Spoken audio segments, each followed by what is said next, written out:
What if I told you that everything you thought you knew about weight loss was wrong? Or most likely. You see, I understand as a personal trainer a lot about weight loss, and I've helped people lose weight. I've also had my weight go up and down for years and had to manage that. And I know that you can go to 1,000 different channels or more on YouTube and find all kinds of weight loss secrets. Blah. Guys, I promise I'm not going to blow smoke up your skirt today. I sat down with Dr. Jason Stanley, who has studied obesity for more than 40 years. And I was shocked. He told me things I never heard before. He suggested that obesity comes from a totally different place than I've ever even thought about it being possible. We're going to talk a lot of neuroscience. We're going to talk some biology.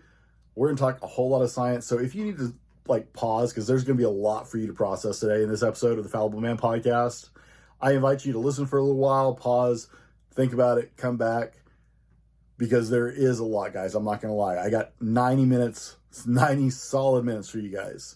Now, if you like to skip over the get to know you section of just fun getting to know Dr. Stanley, there's timestamps down in the description of the show notes, whatever platform you're on.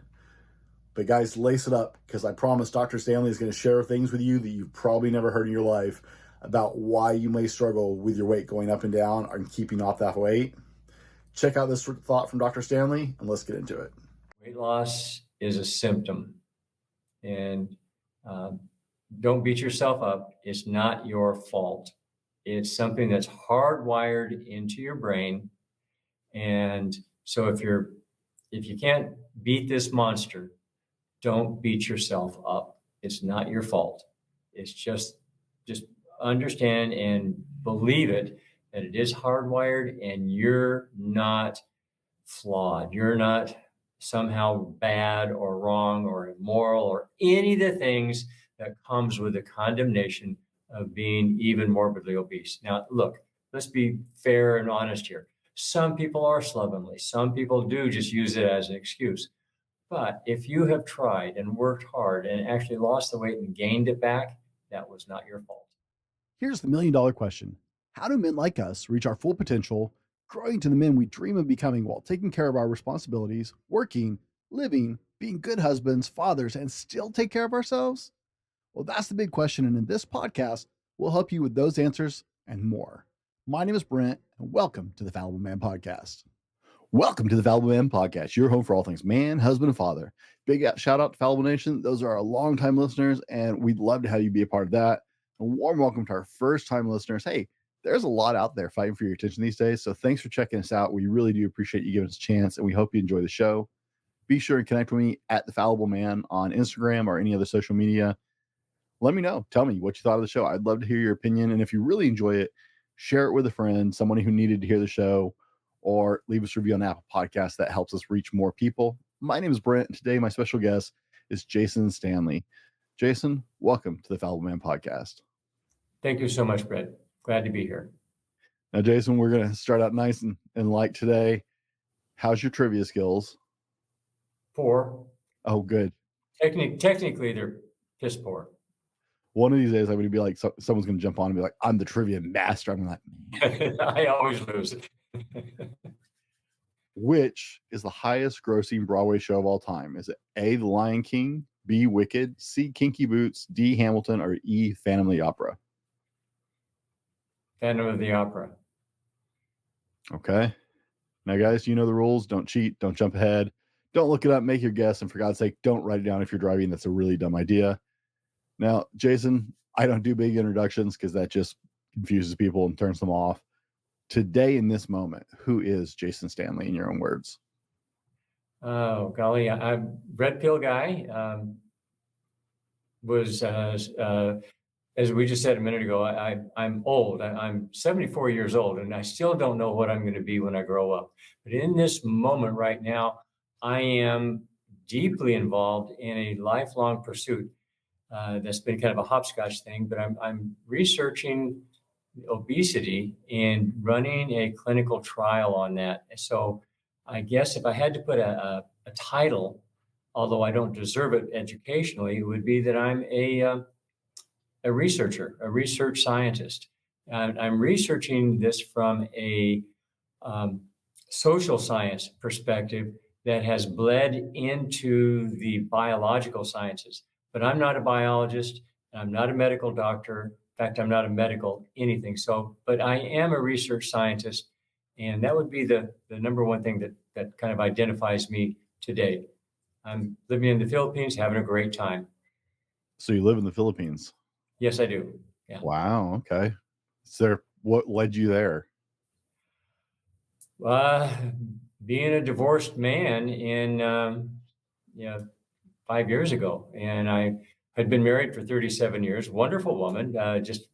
We just moved apart over the years, and I was in my late 60s. Tried to date a few American women, and the scene had changed so radically that I just didn't recognize it. And so I won't go into the details there, but it turned out I just felt, you know what, this is not for me, dating in America. And I had the freedom. So I came over here and found that, yeah, the women here are much more traditional. And I'm kind of a traditional guy. Like I said in the intro, I'm 74 years old. So I was born in 1950, and I was raised in the 50s on John Wayne and Jimmy Stewart and that kind of stuff. So that's really in my DNA at this point. So I just couldn't date, but I like women. I want to be around women, but traditional. So that's why I'm in the Philippines. There are a lot of men in the United States who are dating outside the United States that aren't even close to your age, who have found the same issue dating American women. I've been married for 23 years. I talk to my single friends, and I can't imagine what even trying to date in this era. After 23 years of marriage, there's such a jump just in that time alone. So on to more entertaining subjects. Batman and Superman. Oh, it's got to be Superman. I know Batman is like the coolest, and Superman is like, he's a dork. But let's face it, if you really could fly, if you really could do the things that he could do, I don't care how cool you are. I have to go with Superman. Just thinking about what would I do if I had the choice? I'd be Superman, invincible and immortal. I'm not sure we can be friends. No, just kidding. My best friend's a Superman guy. We have a lot of back and forth because I'm a Batman guy. So he's too cool. He's just rich, filthy rich and smart. So there is that. Yeah. Yeah. I don't know what it is, but in the superhero genre, but it's aliens are like, freak accidents that give them superpowers, are rich guys. That seems to be the options. Yeah. What's your favorite holiday movie? What does that say about you? Oh, it would have to be White Christmas. And what's that say about me is it's just the era that I grew up in. I subscribe to those family values, which is a little odd. I was raised in a solid Democrat home, liberal Forest Day, and today it's absolutely centrist. But so White Christmas is kind of the family values that I grew up on. So that would be why. I love watching White Christmas. I've got a 9-year-old and a 12-year-old, and they love that movie too. So it's just a great movie. But I like it. I don't like many holiday movies, but that was pretty up there. I've been watching that most of my life. Now, the super important question is cereal soup. Cereal or soup? Is that the question? Is cereal actually just soup? Oh, golly. Now we're really getting into some fun stuff. No, cereal. You're talking about breakfast cereal, right? Yeah. All right. Can I say breakfast cereal is just poison? Yes, you can. Okay, cereal is poison. It's Fair it's enough. Not soup. It's poison. No, it's not soup. Soup can be nutritional and healthy. Cereal, and I don't care if you go from oatmeal to Cheerios. So the boundary is not nutritional. It's absolutely. I'm sure there's some nutrition somewhere in there. I'm not sure there is, but well, if you get out, say, okay, we're going to do oatmeal, we're going to call that cereal. there's some good in there, but really it's still poison in my humble opinion. I like it. That's a good answer. What purchase of $100 or less have you made in the last year that's had the most significant impact on your life? The microphone I'm speaking on. Yeah. Yeah. Which model is that? I don't know. You don't know? No. I'm a nerd. You don't have to look it up. It's fine. It's a Samsung. Okay. Q2 something. Yep. I know exactly which mic that is. Okay. It's allowing me to do this. It's allowing me to do this. That's why I chose that. There are about two quality microphones in that range, and it's the Samsung one, and there's one made by Audio-Technica, and they both cost the same. So yeah, right at $100. Yeah. Right. That's the starter mic for anybody who wants to do this kind of stuff for sure, to get a decent sound. Biggest personal pet peeve. Biggest personal.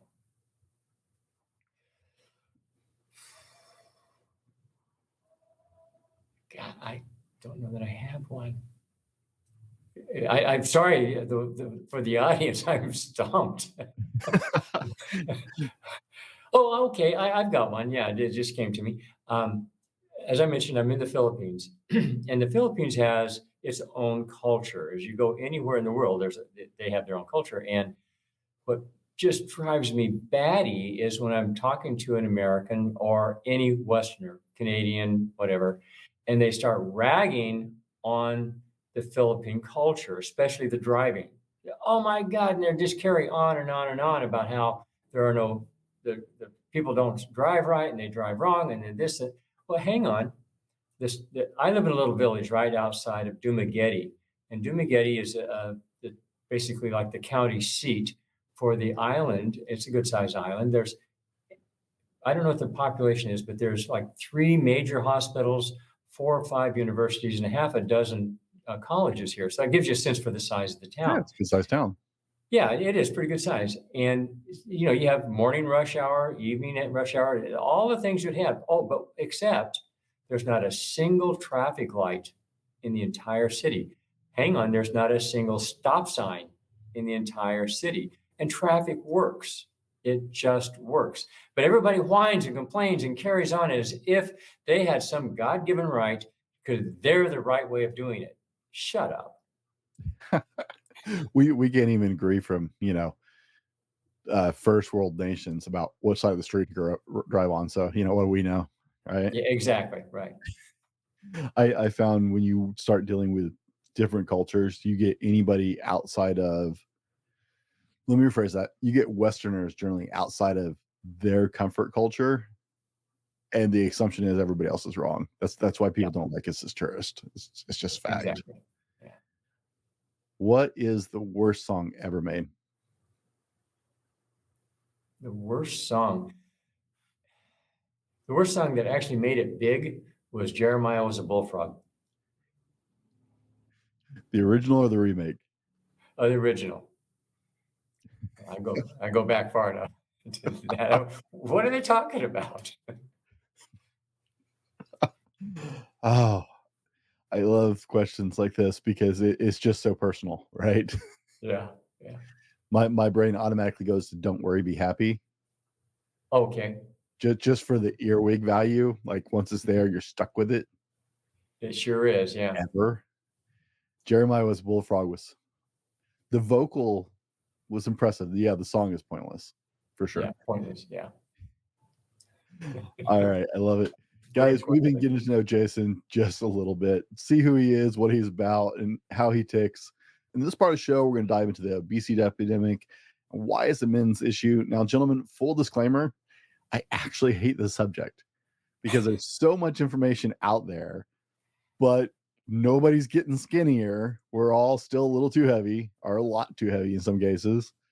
And there's a lot of conflicting opinions out there as to why this is. And honestly, like, health institutions, I don't think want to fix the issue because it's a very profitable industry. Like, it's $1 billion industry a year to have us unhealthy. But there are those who think I'm a little bit of a conspiracist on things like that. But I used to be a personal trainer, and I can talk calories in, I can talk calories out, I can talk all this stuff, but I've always had a little bit of extra weight. Even when I was eating really good, I dropped down, I lost 45 pounds to join the military when I was 20. And like you could count my ribs, but I still had this little pudge down here around my belly. My mom was like, "You look sick." Like I was that gaunt to get down to that weight because I was always a big guy.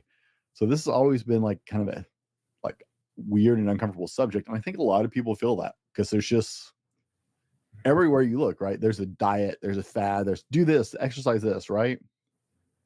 Jason, you've been researching obesity for 40 years and you're coming at it from a different angle, which is why we're having a conversation about this today. But before we dive into that, we talked a little bit before the camera started rolling. What drove you to being willing to dig 40 years of your life into looking into this issue? Well, I'm a returning student, or excuse me, I was a returning student. I came out of the military. I dropped out of high school, joined the Army, and spent my years in the Army and came home from Vietnam and wanted to go to college. Excuse me. And I had the GI Bill, so I did. Now I come from a wrong side of the track, so there was no money, but I was absolutely thrilled to be able to go to college. So there I was in school, and had to do a term paper. I was in my third year of college. Had to do a term paper. It was the first one I'd ever done, and it just scared the bejesus out of me. So I talked to my professor. I was taking anthropology, and asked her if I could talk to people in the local community and do an anthropology field research. And she said, sure. And I'd been reading about medical anthropology at the time. So I said, okay, well, I'm going to, one of the articles was a medical anthropologist who had hypothesized, they came up with this guess that people were overweight because they continued to eat the same heavy diet when they moved into the city that they had back on the farm. So I wrote it up and got it okayed by my professor, went out and talked to women. What I actually advertised, and this was up in Northern California, I advertised for obese women to talk to me and give me their life story. Well, I got an overwhelming response and went out and started talking to women. But the third person in just blew the whole thing apart. First of all, she was a macrobiotic vegetarian. I had no idea what that was, but I knew her parents weren't. And I started talking to her, and she had this. I asked her about her father's diet. Well, I got to tell you, I haven't heard a young woman swear so much. Back then, this is in 1979, that was unusual. And so she just cussed up a blue streak about what kind of a horrible man this guy was. And I won't, tell you what all she said, but it was something else. So here it was very clear that there was a childhood problem and it wasn't diet related. So I then changed up my whole thing and started asking the women. Now I still had, at that point, about 20 something more women. I wound up getting 54 women in this program by the time I finished. And said, well, tell me about your childhood. Tell me about your childhood. And it turned out I had a 100% situation where they were all had consolation or solace or joy or at least acceptance around eating. So it came to me that at that time, well, this is different than anything I've ever heard. This is a childhood phenomenon. It's patterned in childhood. Now, as a social scientist, that made perfectly good sense to me. Patterned in childhood, you would have a compulsive behavior as an adult.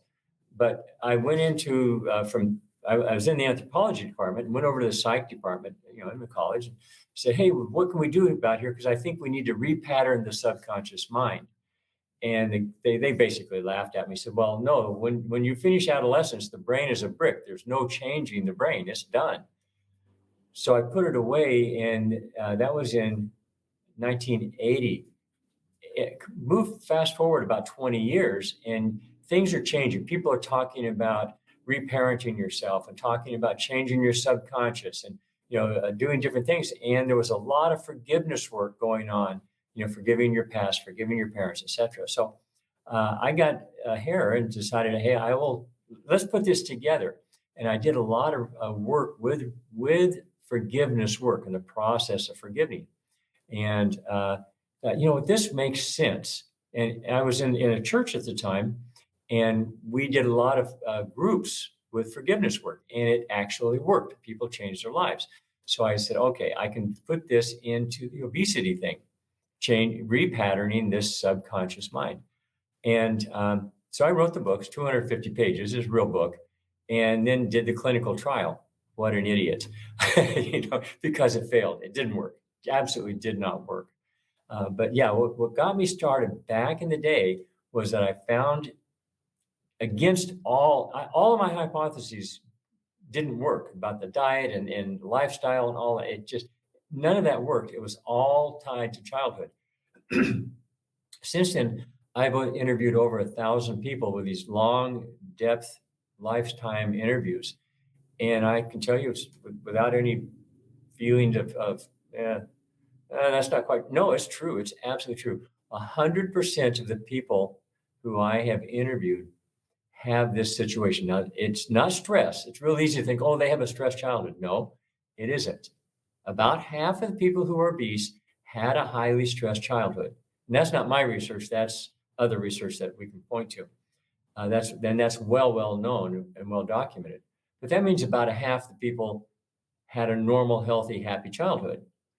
But what happens is everybody has this situation where while they're eating, they are accepted. And it can be kind of a semi-negative. So it doesn't have to be like the Mexican-American family. I'm thinking of a particular person in my research right now.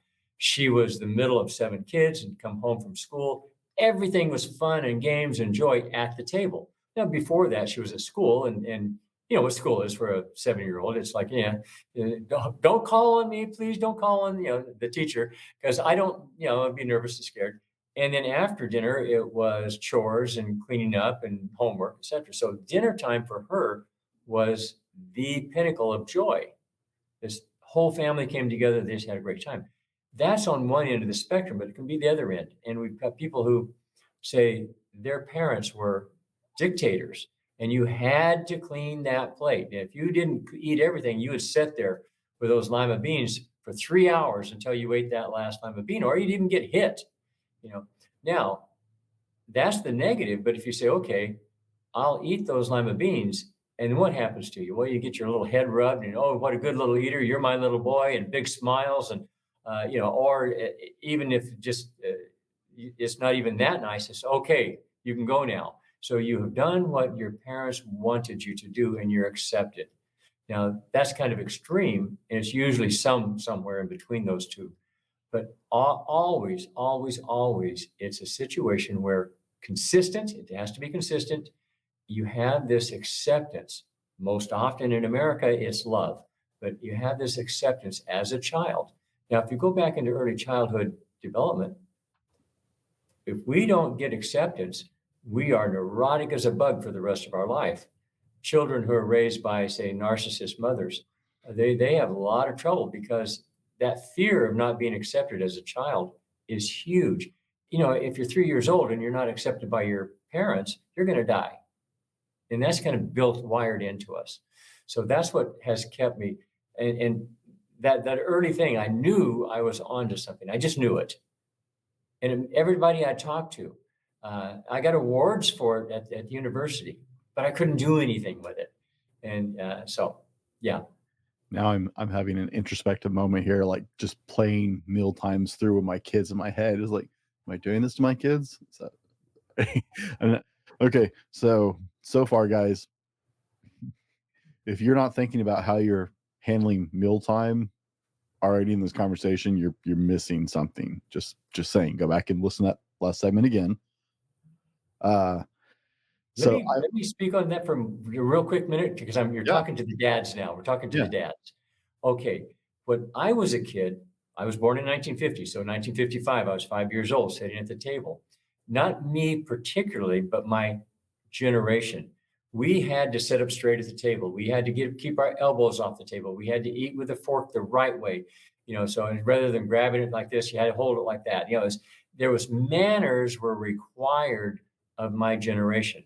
Now, take a loving family that's wonderful and loving, and dad's there and he's talking to his kid and the kid's feeling seen and heard and is joyful. But there's this little bit of stress that I have to act right. And that counterbalances it. That's what you're looking for. Now, I'm just using manners as the example, but it could be anything. Tell me why you said that thing, that ugly thing to your friend. What was going on? Why did you feel bad? So there's a little bit of tension, expectations from dad, and dads are really good at that, while we're having this wonderful, joyful, loving meal. Interesting. Terrifying at the same time. I'm a Southern boy. I grew up in a Southern family. Like, community was food. Like, the kitchen was where the social hub of the entire house. Everything from regular meals to, like, God forbid, like people coming over, like big family gatherings and stuff. Yeah. And as a Southern kid, I mean, we're talking like we had a family Christmas one year with my aunts and their families over. So there were like 18, 20 people in the house. We baked 17 pies for that weekend. Like, there was just a conveyor belt in the kitchen of all of us doing different parts of the various pies we were making. So I grew up with it. It took us years to stop frying everything, but it was like I was 8 or 9 before we started doing anything other than frying food or grilling it. We moved. And that's the only reason that changed. We moved from the South to the Northwest. The first time I saw broiled fish or baked chicken, I looked at my mom. I'm like, "What's wrong with it?" There was no fried skin over it, right? I was like, I don't even know what that is. That's not food. So I emotionally eat and I know it. It's something I don't want to pass on to my kids. So I've been interested, waiting for this conversation since you and I started talking about it. It's like, yes, I need to learn. So statistically, 70% of Americans are overweight, right? And 40% are obese, considered obese. Yes. And that's a thin line. I don't actually subscribe to the BMI chart because I know how that came into existence. Yeah. I know the backstory of that, so I don't buy that crap of the doctor. Like I said, I dropped down to 200 pounds to join the military at 20 years old. I looked like a walking skeleton. Like, I looked like one of those, starving kids in Africa or something. It was weird. Yeah. My body was just not made to be that petite, my frame. But I definitely carry more weight than I should now. So we have this problem. We've been talking about this. This is why it bothers me. Is there's so much information out there. There's so many people selling this diet, selling this fad, selling this. And like I said, I've talked calories in versus calories out, and good calories versus bad calories with clients in the gym. But all that talking, the conversation is not changing. The outcome is not changing. Right. We're getting heavier, if anything. So help us out just in this moment. Is there anything you want to debunk that's just out there right now as a normal? We can start with the whole idea of weight loss. That's the first thing we've got to just get to wrap our heads around. First of all, extra weight is a symptom. Now, we'll get to what is a symptom of in a minute, but understand that's a symptom. And when you go on a diet, it doesn't matter what the diet is. It doesn't matter if it's medication, they're going to give you Ozempic or something, or if you go on a 1-year fast, or if you go under doctor's orders, or you just do a home-baked diet, or you do weight. It doesn't matter how you lose the weight, including bariatric surgery. You've only been treating the symptom. You haven't touched the cause. So that's the first thing we've got to get our heads around. Forget losing weight right now. We got to heal the problem. And if we don't heal the problem, then the weight will always come back. How much? Well, if you go in and get into addiction, by the way, it's not addictive. Food is not addictive. Sugar is, but food is not. So, but if you go and talk to addictive counselors, they'll say, yeah, when things are rolling pretty good, in cocaine, we've got a 30% success rate of 5 years. Now go and check out your weight loss and gain and regain. You have 100 people who lose that first 10 or 15 or 20 pounds. come back in 18 months, not 5 years, but 18 months, 3% have kept the weight off, 97% failure rate. That says it's 10 times stronger in a shorter period of time than cocaine addiction. It's not addiction, it's compulsion. And then we have to look at what is compulsive behaviors. See, and how does that get created and how does that work? Now, back to the addiction thing, when you talk to addiction counselors again, or you can see it on their websites, they will say that compulsive behavior is the end stage of addiction. So along the way, someone who's addicted, whatever the substance or behavior is, they can get help. They can get social help. They can get counseling. They can get all these kinds of things and control the addiction long enough to overcome it, all the way up until the very end stage. And that's what we see, in our mind's eye when we say, oh, he's a crazed addict. He's out there running in the streets. Well, that's compulsive behavior. Well, overeating is the same power because there's an underlying issue, and it's a physiological issue. It's not a mental issue. It's a physiological issue, but it is in the brain. Okay. So, and guys, this is exactly why we're having this conversation. Jason's coming at this from a whole different perspective. His research has shown him that the current way we're doing things, or the way we've been trying to do things, has not ever been successful, which is why I wanted to talk to him about this. Now, you said that obesity is a men's issue. Now, I can look Yes. around most men's groups or churches and go, definitely, right? Because most of us, once we pass 30, are definitely carrying around a little more weight, if not a lot more weight than we should. But I don't know that that's what you're talking about. So why do you say it's a men's issue? Well, in America, where we have pretty good stats, a little over 50%, like 51.5% of the obese population is male. Okay, so that doesn't make it a men's issue. But in my research and in my program and in every other program that I've ever dealt with, over 90% of the people who go in and actually lose the weight or come back the second, third time are women. Men don't participate. That's what makes it a men's issue, is we don't go to the diets. We don't get involved. We don't do that. My own personal research, I'm in just past 2 years in this current research study. I've got over 100 people, 4 men. All the rest of them are women who have volunteered to be research participants. And men don't do it. Now, if I can go to a little quick aside here, think about how women grieve and how men grieve. You lose somebody in the family. Women will sit face to face and they'll chat and they'll have a glass of wine. They just talk and talk and talk and talk. Men turn out and face, you'll stand there in the backyard or at the front yard looking out the banister and you're talking to the guy who's standing shoulder to shoulder to you. Mm-hmm. You don't turn and face him. When we face each other, it's a little too intimate. It's almost a little threatening. And, we can get into a dominance issue and all that. When we're grieving, we're really raw. We face out.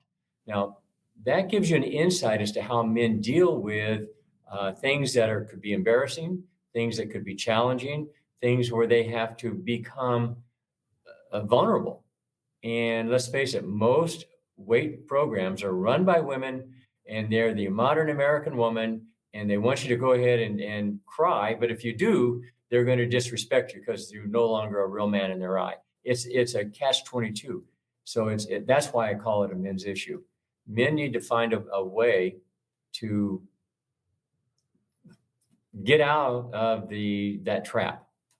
To show up. And I say men need to find a way. I need to develop a way to bring this to men. Okay. So we just don't show up. We're like, yeah, whatever. No. Yeah, whatever. Or I'm embarrassed by it and I'm not going to talk about it. Or literally, a lot of guys want to carry an extra 30 pounds because it makes you bulk up and feel a little stronger, a little bigger, a little more masculine. It's all fat, but you're bigger. And so there is that too. That whole frontal threat gesture. I was gonna say you're not bigger in the right places though. Right. No, you're not. You know, it's funny because there is basis for bigger is stronger. Mhm. If you live in the gym world like I frequently do, you won't find skinny guys with big bench presses. It doesn't happen. Even carrying the extra fat will actually increase your bench. Now, guys, listen, that's not a good reason. Really, like no one gives a crap. And by the time you're 40, by the time you're 60, no one gives a crap what your bench was. It's not a good reason to carry the extra weight, which is unhealthy for you. Just FYI, I'm not encouraging that. But there is that correspondence to, even if it's fat, there is some extra strength that comes with being bigger. So I can see kind of but like I I wish my belly was not as big, right? I've got fairly broad shoulders. I'm a pretty big guy, but I wish, when I turn from the side view, I was like, no, let's squeeze that in a little bit. So I definitely think, that's a big issue for a lot of things, is getting men to show up and being open to doing something different or something uncomfortable. Mhm. Now, I said I'm an emotional eater, and from what I was reading in your research, there's some correlation to what you're doing in emotional eating. For people who don't understand what we're talking about, can you explain emotional eating? Sure, absolutely. People will call it either emotional eating or sometimes they'll call it stress eating.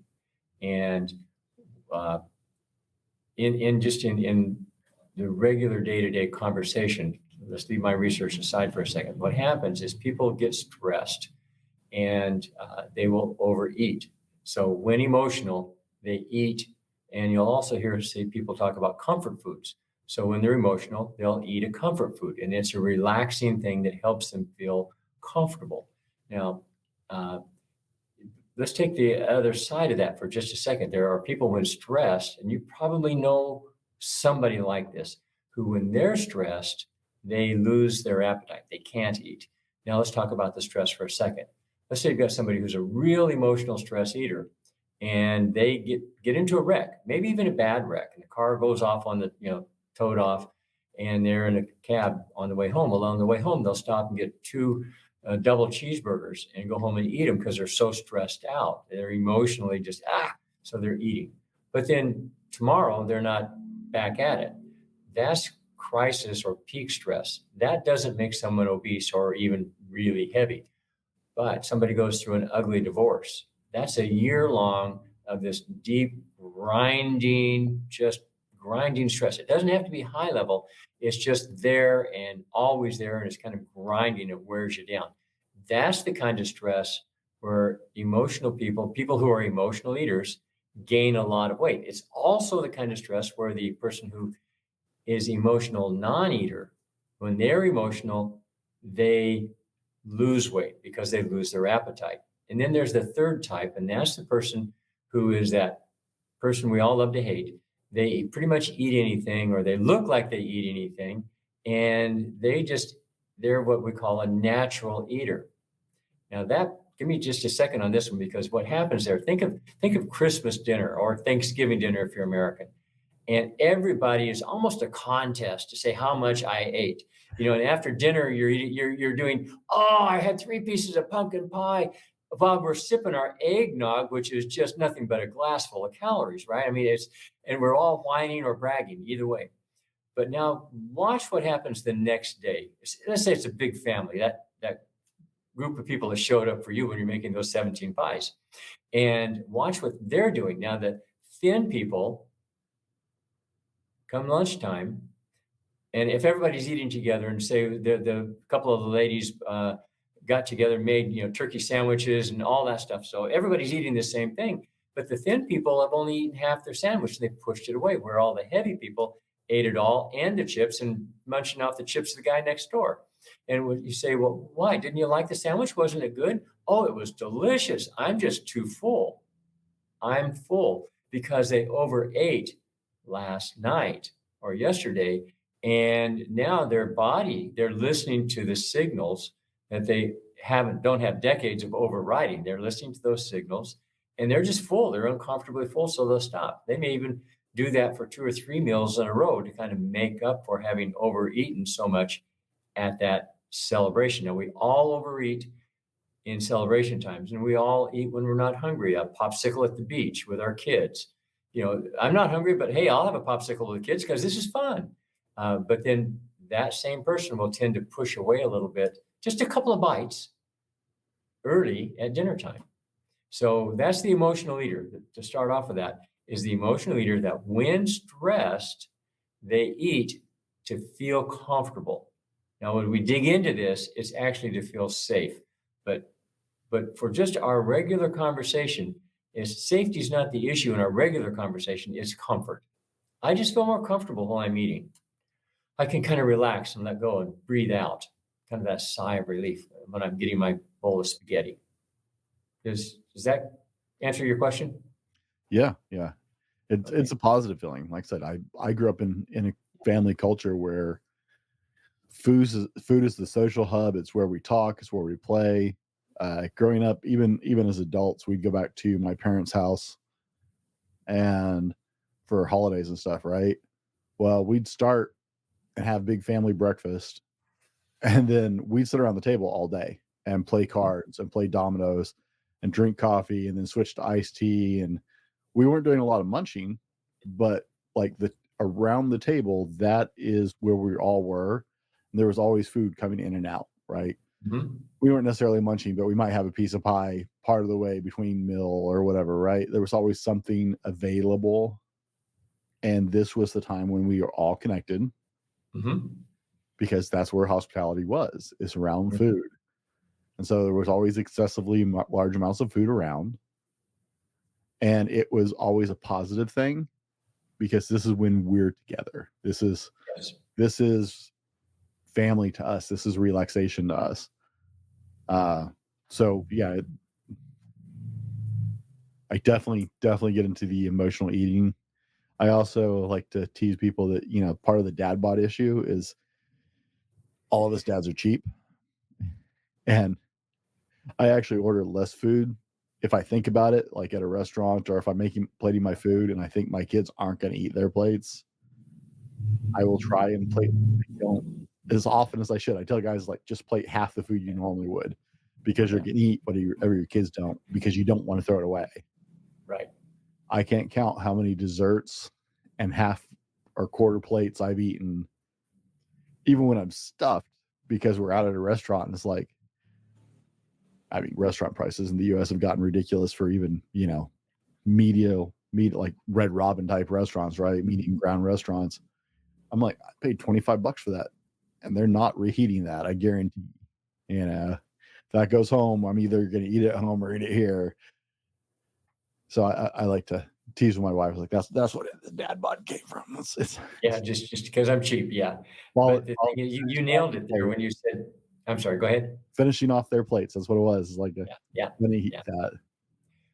But when you said you would eat it either there or at home, see, that's where the natural eater doesn't. The natural eater, even if they take it home, they'll eat it the next day in lieu of something else.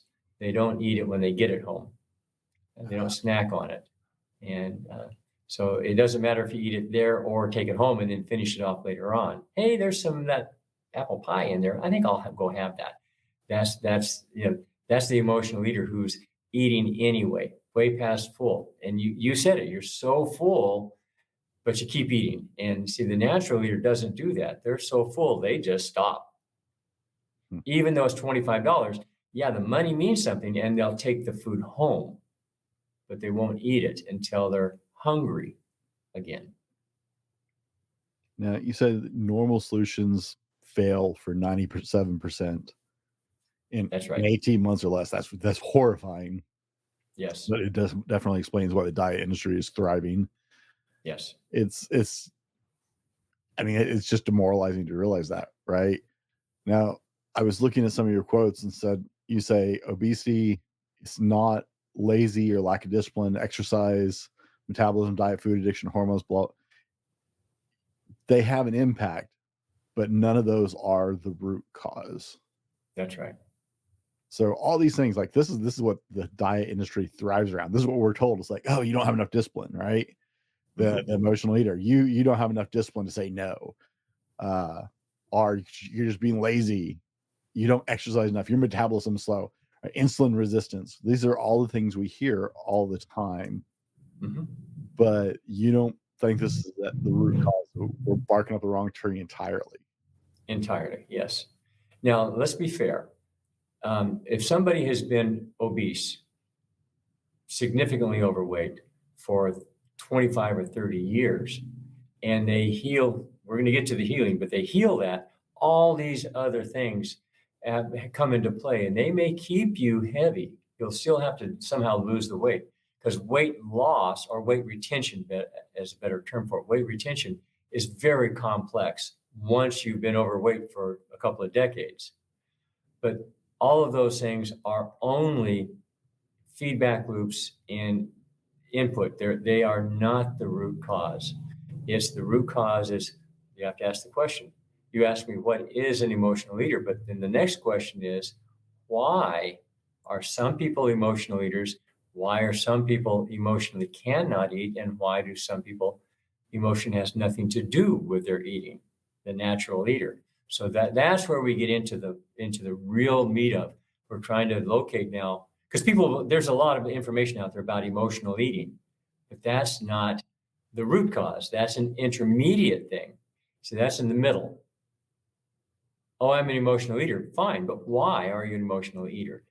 That's where my work comes in, trying to nail that. And it's fairly complex. Do you guys, this may seem like I'm talking out of left field here, but it applies, because I'm trying to help people understand how this works. Do you guys get into PTSD, veterans, and that kind of thing? Have you talked about that much here? I've talked about it some. We've had a guy named Donald Dunn on the show to talk specifically about that. He has a media production company for veterans and their families to give them a creative outlet to express themselves and to process things.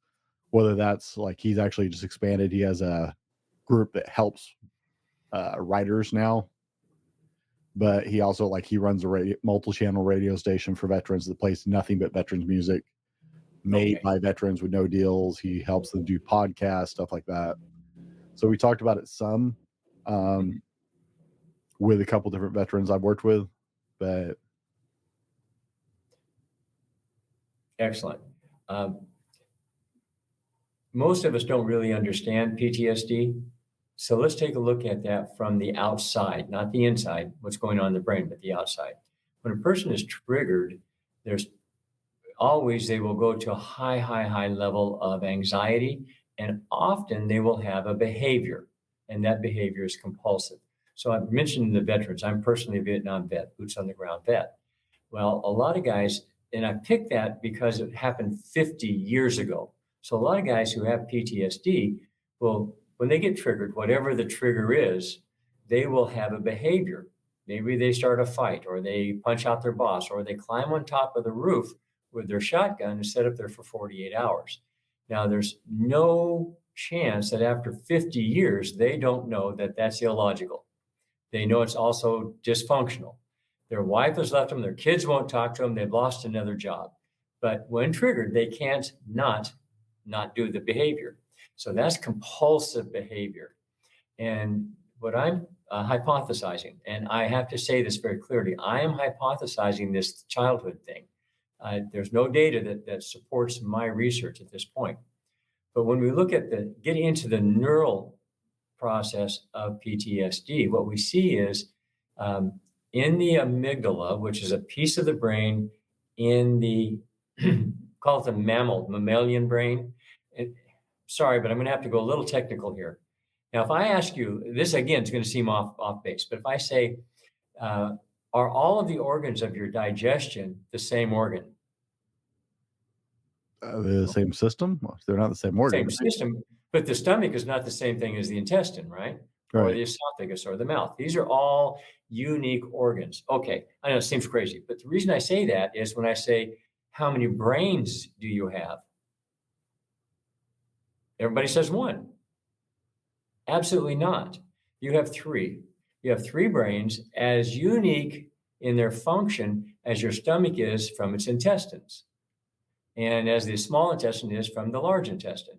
So you have the top bulby thing that you see up on top with all the wrinkles in it. That's your cognitive brain. It has a bunch of pieces to it, but that's the cognitive thinking brain, thinking where language and sight is. Then down in the middle, you have this mammalian brain, and it's purely emotional, and language is not part of that. It does not understand language at all.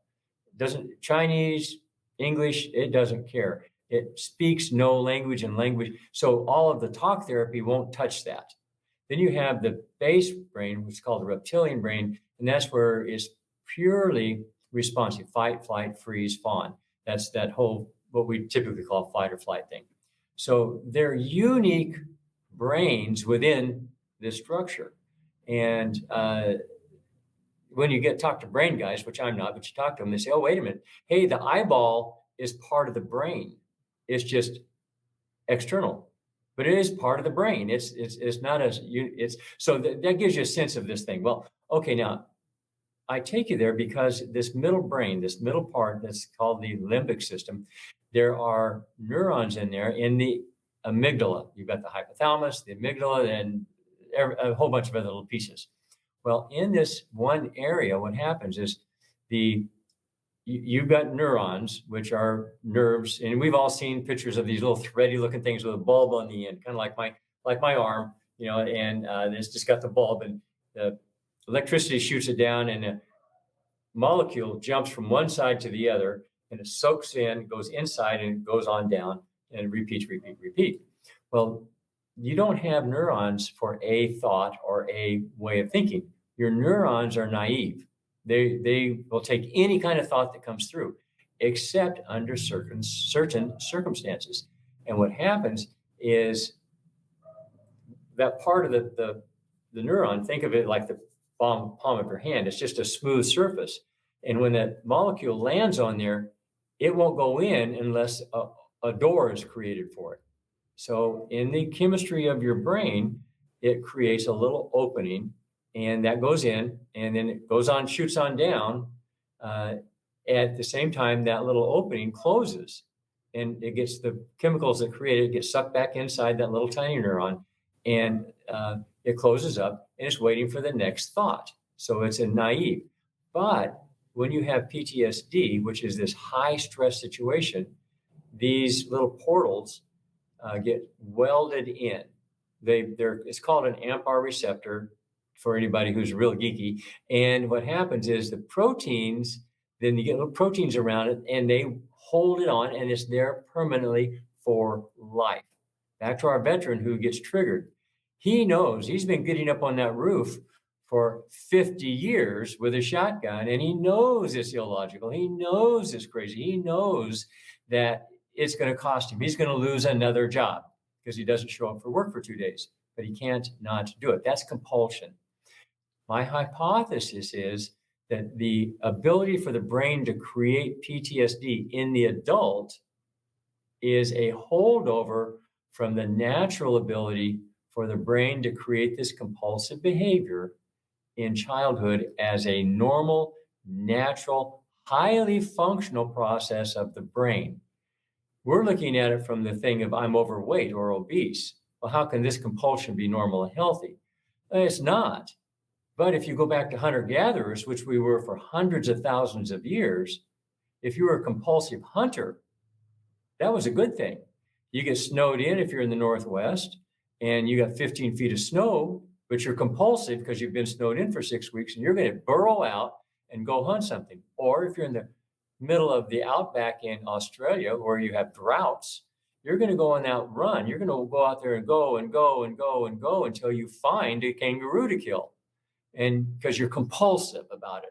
There's no, oh, I'm tired. It doesn't matter if you're tired. Your brain is making you do this thing.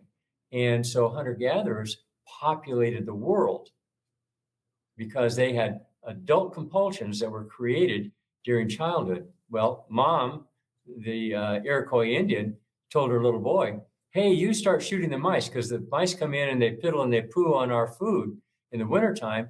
And, I'm the medicine woman, so they're going to mess up my herbs. So, and the next time he shoots a mouse, she hugs him and rubs his head and says, oh, you're my great little hunter. Go tell your dad. And everybody in the village tells him what a great guy he is when he's 5 years old. And this happens all of his childhood life and every other boy in that village. So all the men are compulsive about their hunting.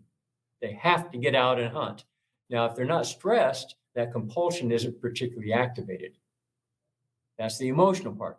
But if they're snowed in or there's a drought, depending on where they are, now you're getting a little stressed. My kids haven't eaten in a week. What's going on here? I'm a dad. I got to feed my kids. That's when that compulsion kicks in and it makes them. They don't get rest until they've hunted something. So you see, it's a very functional part of the brain, having this thing. And by the way, we see this in lesser animals. Rabbits are a good example. See, rabbits aren't born with a fear of coyotes because in England, there are no coyotes, but there are rabbits. They have to be able to adapt to the stresses of their environment, just like we did, the stresses of their environment. So if your little brother, because there's 10 of you that was born in this clutch, the kits, just got ate by a coyote, the next time you get whiff of a coyote, you're hiding. It works the same way. I know that was a whole bunch, but that's the crux of it. No, I like it. It's chasing through all of it because there's a lot to process in all that. But guys, we're going to process that actually some more. We've been discussing the obesity epidemic, what's causing it, why is a men's issue. In this part of it, we're going to keep talking about this finding that Jason has that obesity is much more tied to your head than the rest of what you're doing. Now, we're not saying that the rest of what you're doing doesn't matter, but Jason's sharing with us that the root cause may actually be much different than what we thought it was. And Jason, you just wrapped up a 2-year clinical study. Yes. First, just because the last few years have really kind of screwed us up on this concept, what is a clinical study? In this case, in my clinical study, I have a little over 100 participants. These are people who are meeting with me on a weekly basis. We do a therapy. And so we go through, now I did a depth interview with them, and then we're doing a particular therapy, which I'll explain in a moment. And then we're looking at the results. So it's a situation where we're not doing a backward look.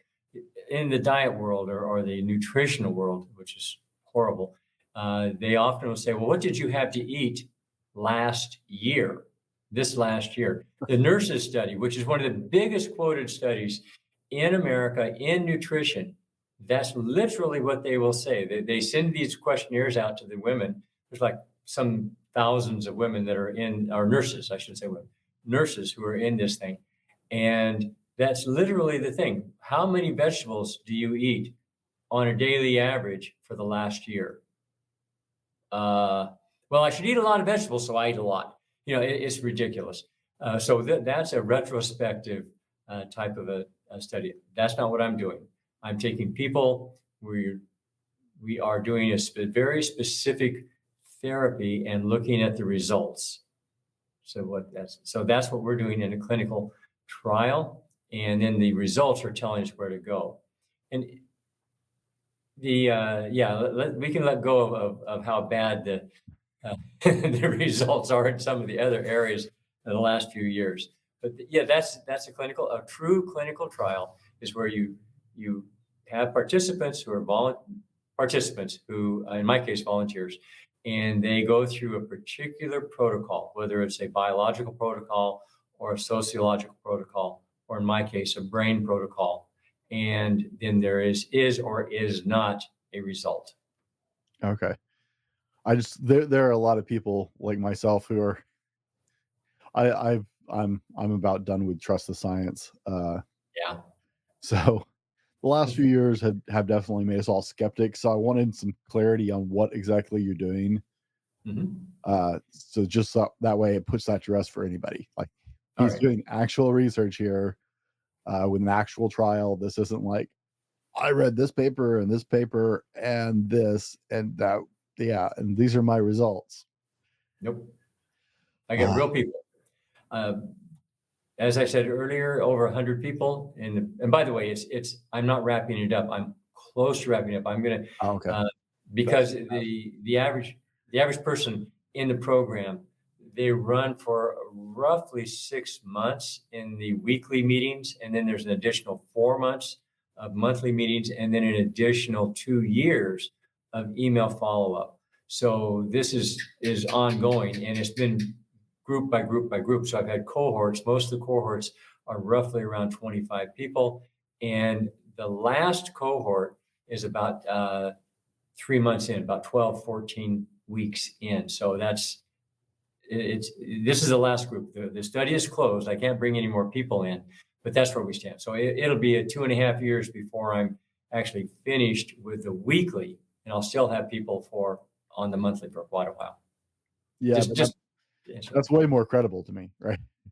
The fact that you're continuing on this, right, into that long-term 2-year follow-up portion, right? That just to me lends a lot more credence, however you say that, both to of them. what you're doing, right? Yeah, thanks. Yeah. We didn't do this for 3 months and then walk away. No.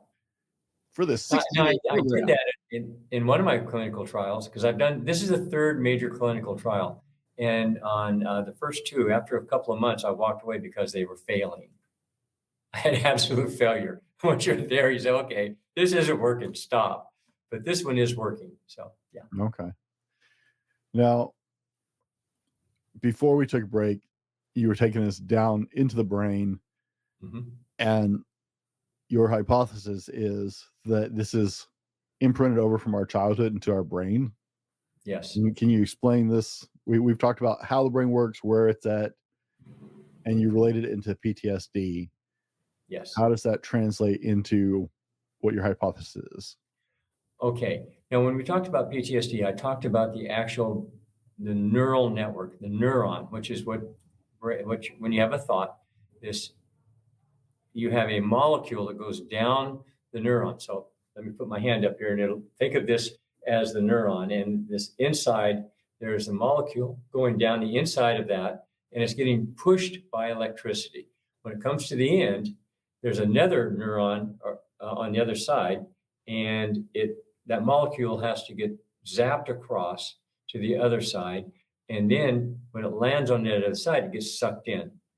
And in the case of PTSD, that we know that the thing that gets opened up to allow that molecule inside is, in a normal thing, it goes away, but in PTSD, it gets welded in. And then that is what creates compulsive behaviors that will go all the way down. So when you're stressed, whatever the trigger is, you'll get stressed and you'll have that behavior. Same thing with obesity, which is created in childhood. And I talked quite a bit about how that could be a positive thing. Now, what happens is that's there for the rest of your life. But what we now know is that if we introduce delta wave into the brain, hang on just a second, let me talk about that before we go any further. Right now, most likely, I'm in probably beta. We have multiple brain waves. If you're in like that really panic, fearful, crazy state, your brain is just going zam, zam, zam. It's really, really fast and real high peaks. That's gamma. Then you come down to the normal thinking place, and it's a rapid, but not quite so crazy. And that's beta. You go into a deep meditation, that's alpha. And then when you're first falling asleep, that's theta. So, and then you go all the way down into real deep sleep. You're not dreaming there. It's called the deepest sleep, and that's delta. And so we have these brain waves. It's the frequency of what the brain wave is, and that's a very normal thing. We go into delta every night, several times a night. And when we go into delta, that's that deep sleep. The brain does a lot of healing and cleansing and things. Here's a real weird thing, just to kind of give you a sense of it. When you sleep, when you're in deep, deep sleep, your brain physically shrinks so it can suck up the spinal fluid to run it through and clean it. Otherwise, it just stays down there in the little, because you get contaminants and what have you in the spinal fluid. So that's kind of what's going on. It's that amazing what's going on in the brain. So when we have delta wave in this real deep sleep, if the delta wave is present while that neural pathway is shooting down, and then it's got on the opposite side, those portals are welded into place. The delta wave causes salt.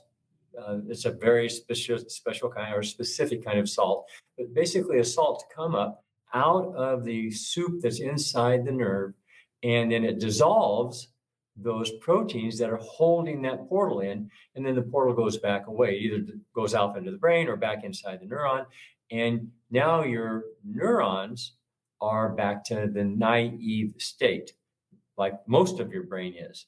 So that dissolves that pathway or that highway that's in your brain, and now that's gone. So, and we know this works.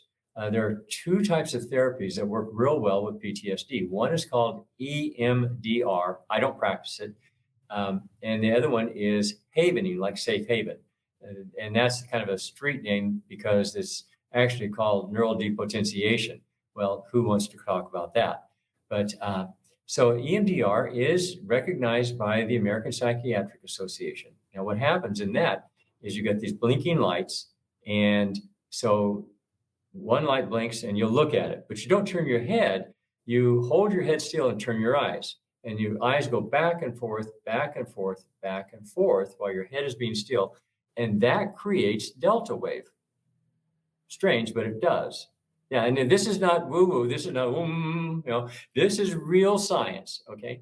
Now, the next part is there's another way to create delta wave in your brain. You can do it right now and it'll create delta wave. Is you rub across the forehead, the skin across the forehead, and on the planes of the cheek above the cheekbones, and on the sides of the arm, right? And on the palm of the hand. Now, what in the world am I talking about? Well, there's a name for this kind of skin, and it's called gametic skin. Same thing on your forehead as on the palm of your hand. And their nerve endings here are different than the nerve endings in the rest of your skin. Now, that's what you can't see, but just for those of us who are just kind of like, okay, well, yeah. Look at your own hand and look at the palm and look at the back. Skin is very, very different. This has hair follicles. This has hair follicles. Okay, and so that's just kind of a clue, but the skin is different. So when you rub this skin, it's creating the delta wave in the brain. There's some geek, there's a professor that did this. They put vibrating pads over the entire body, and they had an encephalograph on top of that, hooked onto the brain to record what kind of brain waves were getting created. And so they've got a map of the body. But that's way, way beyond me. I'm a social scientist, but I take this stuff and say, okay, cool. Now, some other doctors have taken this and put that energy, that delta wave stuff together. They figured out doing this will create the delta wave, which will then wash the neurons with delta, but you have to be activated. So in the case of PTSD, the therapist will say, well, tell me what happened. Tell me what it is that triggers you. Oh, when I see a blue shirt, I go into this panic. I can't, the blue shirt. Okay. So start telling me about the blue shirt and start doing this. Start rubbing your forehead, right? And tell me about how you're feeling. Oh, I'm panicked. And then they'll go through, there's more to it than what I can explain here. But that over the course of some period of time will depotentiate that neuron, that neural pathway. Think of you're out in the desert and you're out there and there's a little road that's been there, and ever so often you go over a wash and they put a bridge in. You just keep on chugging. You're going this little 2-lane highway out there. You're cruising along at 60 miles an hour. Well, somebody comes and blows up all those bridges. You're in your little 4-wheel drive. You're cruising along at 60, come up to the wash. Oh, crap. Gear down, pull it in a 4-wheel drive, go down into the wash and come back up to the other side, hop back up on the highway, and off you go. Well, that's like your brain. When you have the PTSD or you have that portal that's welded in, those are the bridges, and you just fly down that pathway. But when they take the bridges out, now it's back to a naive situation. So it's kind of like having to go down through the wash, drive up, come up on top. If you're in four-wheel drive, you can make it no problem. Well, same thing with the brain. And what I'm finding is that I'm trained in this therapy, and it works when we do the same thing. We activate the pathway. We're sitting around the table, and we're all eating 17 pies, and I'm happy. I'm feeling love. I'm feeling all this goodness. And go back to when you're a kid, and I'm here and I'm eating ice cream because I was a good little boy, because I cleaned my plate, and mom loves me. So I'm thinking about this thing, and I'm feeling seen. I'm feeling heard, for the child that doesn't get a lot of that. And I'm all while I'm eating. So they're remembering eating or even imagining eating, and they're in this good place, and they're creating the delta wave at this point, which now it takes longer, interestingly enough, to deconstruct these pathways with the eating process, because my hypothesis is because it was developed over the course of your entire developing years, age 3 to age 12, than it does to heal PTSD. Severe PTSD can be healed in a couple of sessions, 2 or 3 sessions. But that's an incident. It's a single incident that happened to you. You're in the car wreck and you rolled over and over and over, and you thought you were going to die. So that's an incident, and you're only healing one pathway. But when you've got this thing that's been going on, and when I'm stressed, I eat, and when I eat, I feel safe, I feel good. That's been going on for 30 years, and a lot of other things. There's a saying in this world that says, neurons that fire together wire together. So if you have this thing, when I eat, I feel safe or good, but then there's other things that are going on around it. And so these other habits start getting wired together. So it's more complex. And what I'm finding, it takes somewhere between 12 and 25 sessions, but it works. I've got an 85% success rate with people, and they'll say, I've never had scraps before, but I get to the place where I'm full and I just am not interested. I just don't want it. The people's dogs in my program are getting fat. So based on your research and your findings so far, is this something that people can start doing for themselves? No, I'm sorry to say, I wish I could. No. And I know I say that rather firmly. I did do that. Actually, the first cohort in this study, I really wanted to do that. My thought was, hey, let's figure this out, and I can create a video program, put it online, sell it really cheap, $50 or something, so it can be accessible to everybody. And it failed 100%.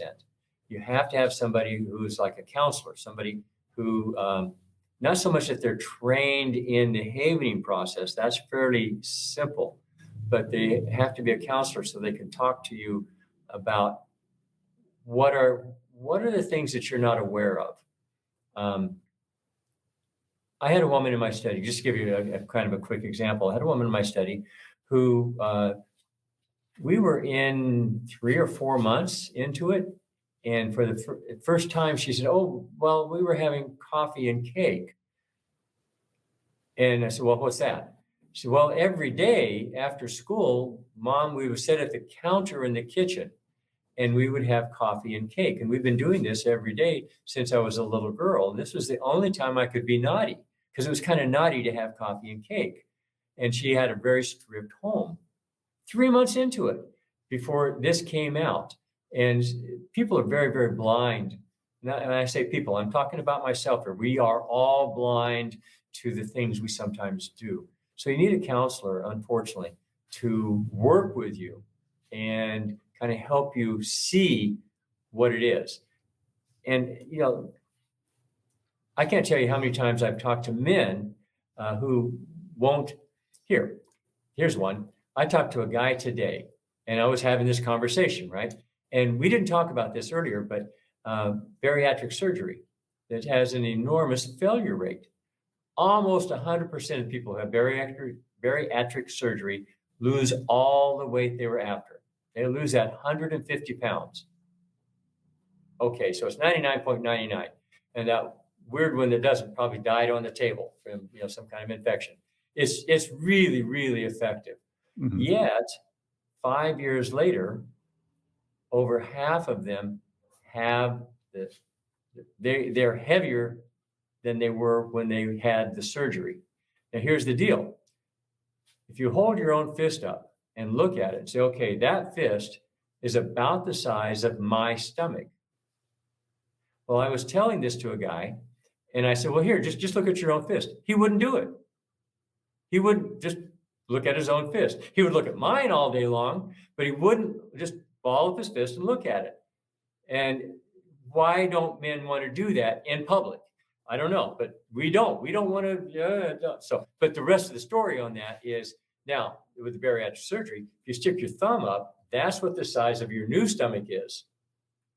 Now, so what used to be this, and imagine the amount of food you can pack into there as it gets soft and gushy and all that, versus this, yet people have the ability to push enough food through that little thumb-sized stomach that they gain 150 pounds back. That tells you weight loss is not the issue. It's whatever is driving it. That's back to my theory on compulsion. But back to the guys. Well, guys, they just don't want to try these new things. They're out of their comfort zone and they won't do it. So when you talk to a man and say, here, this is this thing going on into the neurons, and if you just rub your head like this, you'll start changing your brain. It's not going to do it. They go, yeah, that's BS. The more polite men will say that's BS. Yeah. Have you considered possibly collaborating with a hypnotherapist? Hypnotherapy does what I consider personally the wrong thing on weight loss. Now, as far as working with men so that they're more amenable to it, no, I have not. And that's a very interesting concept. I haven't thought of it. But hypnotherapy like NLP, neuro-linguistic programming, they operate from the wrong perspective. What they do is they create a barrier. So they make that food ugly to you. So if you look at a chocolate bar, you get sick to your stomach. In my work, you love chocolate. And once the cravings are gone, and that's a very specific kind of a thing, you still get to eat your chocolate or your ice cream. You just don't overeat. When you're full, you're done. I had a hypnotherapist on. I didn't actually think hypnotherapy was a real thing until I interviewed a hypnotherapist. Like I thought it was some crap they made up for movies. I didn't know it's a real legit practice. Yeah, it is. Yes. But Kate was spectacular because she works with people to help, smoking or whatever, right? And has a 2 to 3 session success rate usually. But her approach is, let's find out why you want to smoke, what that trigger is, what is that emotion behind it that gives you this compulsion to do so. That's the way she goes with her hypnotherapy, not putting in a block, but actually finding out what's driving that so you can actually bring it to the surface and deal with that. So that's my experience with a hypnotherapist. So to me, when you were explaining it, it was like, wait, so that's what you're trying to do is get to this root cause and help people get down here and actually address this and start to heal this. Yes, but I want to make a distinction here. And we talked about the brain a minute ago. This person you're talking about, that I'm so excited to hear how she's approaching it. However, she's approaching it from the cognitive brain. So she's digging into where the language matters. Right. And what's driving you linguistically, where you can access that from language perspective. And that's in all of this the cognitive, the thinking brain, and including memory, where in the brain that I'm dealing with is that middle brain, the limbic brain, there is no language. So see, the amygdala, its job is it's like a sentry, an army sentry at the gate, and it senses danger. It's the first part of the brain that recognizes danger or safety. And what it does is, if you've walked around the corner and seen a garden hose or a piece of rope on the ground, or jump back, thinking it's a snake, but you weren't thinking it, you were responding. And before your brain, your thinking brain, could respond to it, and you go, oh, what? That's just a rope. And because that amygdala operates at 25% the speed, am I saying that right? One quarter of the 4 times faster than the thinking brain. There it is, 4 times faster. So I'm just going to make up numbers. Let's say it takes 25 nanoseconds for the amygdala to react and 100 nanoseconds for the brain to react. Mhm. That's your kind of thing. I don't know about those numbers, but that's the way it works. And so its job is to keep you alive and safe. So anything, you got the saber-toothed tiger or the big guy with a balled up fist coming at you, your amygdala senses that, and it brings the whole body online. Well, you've got the 5 senses. Taste something really bitter, you spit it out because it's poison. Alrighty, Brussels sprouts, we spit them out for a reason. So anyhow, emotions are sensed by the amygdala. If you're happy, you're safe. Mhm. If you're stressed, you're in danger. And so when you have stress, the amygdala stands up and says, hey, we're in danger, respond. And it will take you down the pathway that's in the amygdala to the place of safety, whatever that safety is. I mean, you have this potentiated pathway from childhood or from a high stress trauma, and you'll go to that behavior. Right. So that's sublinguistic. There's no language. Well, it's simply stress. So So my thought was, you said you need a counselor to go through it with you, and you had the patient who didn't tell you until like 3.5 weeks in, right? right. To find those thoughts that are occurring that are causing those emotions. My thought was she could go down to that and find that root cause first. Yeah. Right. And it was my brain connected those two. It was like, okay, so if you could find that root cause faster, Yeah. so you can coach your clients faster, right? That might speed part of that process up. I don't know. Very interesting thought. Very interesting. Sorry, my brain pinball. I talked to a lot of interesting people. My brain pinballs between them. It's like, I can see collaboration here. Yeah. That's a great idea. Yes, it's certainly worth checking out. It works. Turns out that you don't always have to get to the root issue. It's just that this particular woman, it was one of those things that when we got there, it's, oh my goodness, let's work on that. And it Well, yeah, was that would be helpful, right? Yes, it would be very helpful. And those things are important, right? Because the brain is really powerful when it comes to creating memories. I was just thinking, you were talking about her coffee and cake. My father and mother lived with us the last year and a half of my dad's life, or 2 years of my dad's life, before he passed away. And I worked in IT for a lot of years before I was doing this. And I would come home every day and go sit on my back porch. I love being on the back porch and sitting and drinking coffee or iced tea. I like to be outside, fresh air. And I would come home from work every day and sit down and drink a cup of coffee before I started working on the show, back when I was launching the show. And my dad was always a social coffee drinker. He didn't like coffee except in social occasions where I drink it nonstop. But he learned I would get home and he'd be sitting on the back porch waiting for me, because if he was there to have coffee with me, I would sit and talk to him before I started working. And he just coveted that time for us still to be able to visit and right, those things imprint, because I have those conversations now with my dad. Now he's been gone 2.5, 3 years. I have those imprinted in my brain. And that brings a positive feeling of sitting, drinking coffee with my dad after work, talking.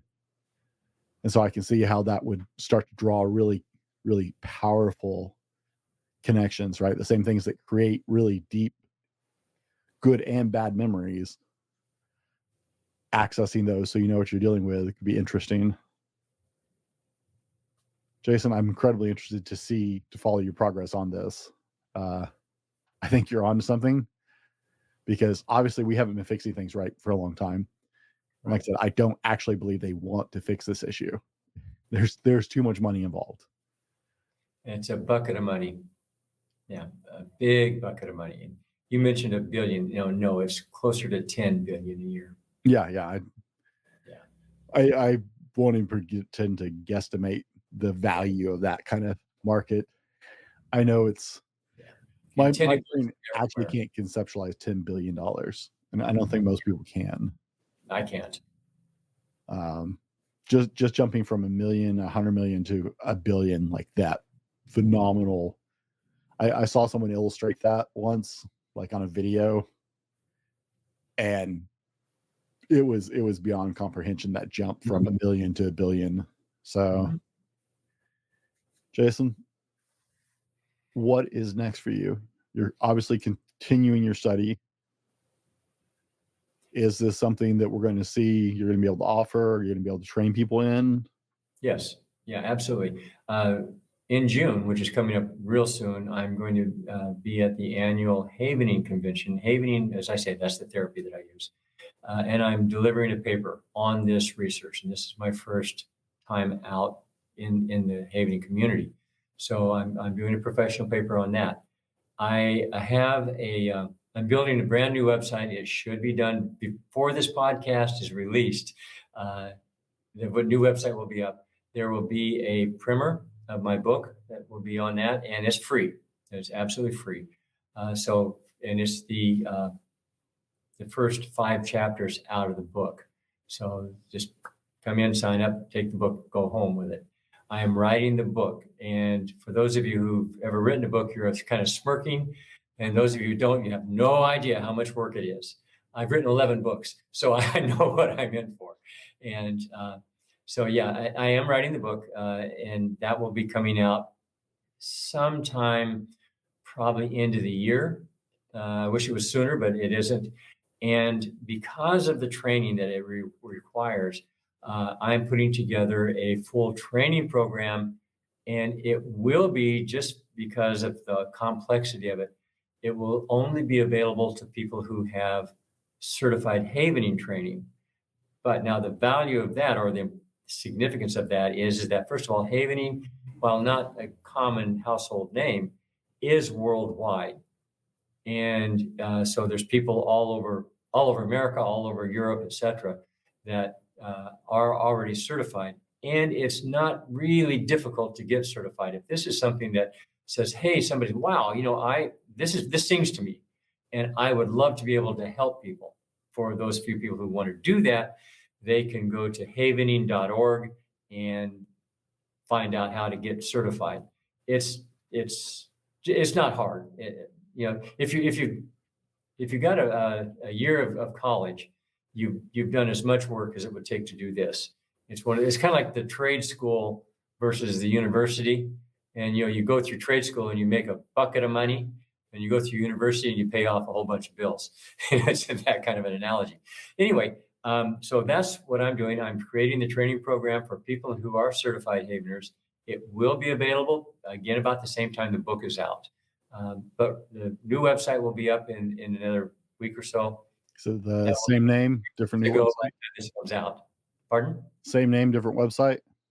No, different website. The name is Never Gain the Weight Back. Never Gain the Weight Back. And that's going to be the new website? That's the new website. Never Gain the Weight Back.com. Okay, but that's the one I had up for you. So yeah, that's it. Yeah, I'm replacing the one that's there that you saw. But, so by the time that people see this, that will be a viable website. There'll be a link there for the free ebook and other connections and information. And guys, of course, we'll have Jason's contacts all in the description or the show notes, whatever platform you're listening to this on or watching this on, because it's on our YouTube channel as well. We'll have Jason's information so you can connect with him, find out more about what he's doing. If this is striking a chord, right? if you're tired of this roller coaster that is the normal attempt at weight loss journey that most people deal with, this might be something that, hey, it's come at it from a different direction. I'm a huge, huge fan of the idea of think your way around a problem, right? If you're coming at something one way and it's not working, let's think our way around it and find a different direction to come at it. And this is showing tremendous possibility with 85% success rate. That's incredible in an industry with a 97% failure rate. So I think you're definitely, going the right direction with this. I would love to see this become more widely known. I'm excited that you're going to release a paper on this at the conference.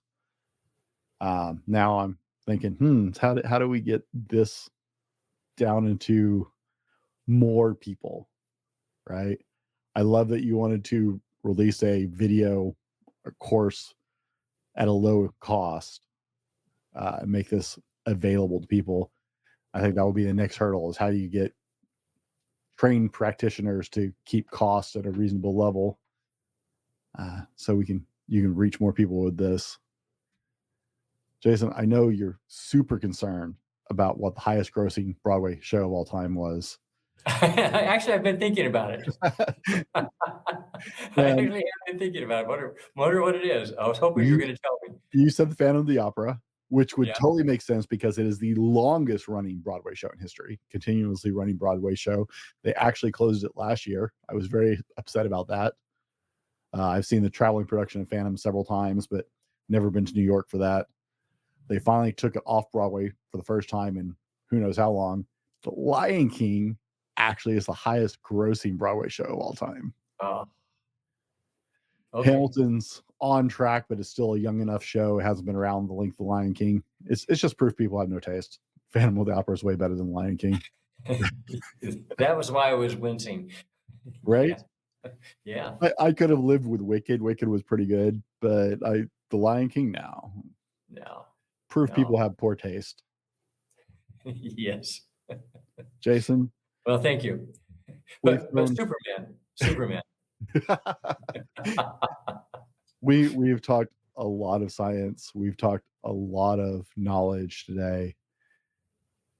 If the people listening heard nothing else, what do you want them to take away from the show?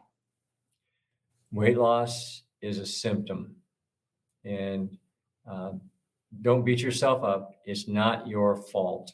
It's something that's hardwired into your brain.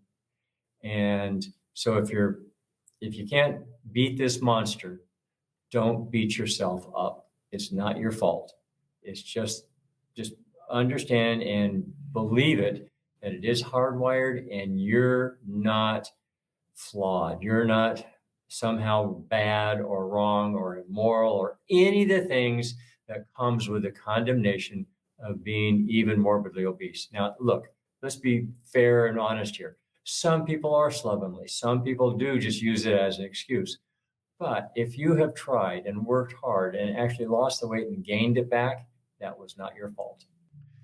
Guys, as always, thanks for hanging out with us today. For Jason and I, be better tomorrow because of what you do today. We'll see you on the next one. This has been the Fallible Man Podcast, your home for everything man, husband, and father. Be sure to subscribe so you don't miss a show. Head over to www.thefallibleman.com for more content and get your own Fallible Man gear.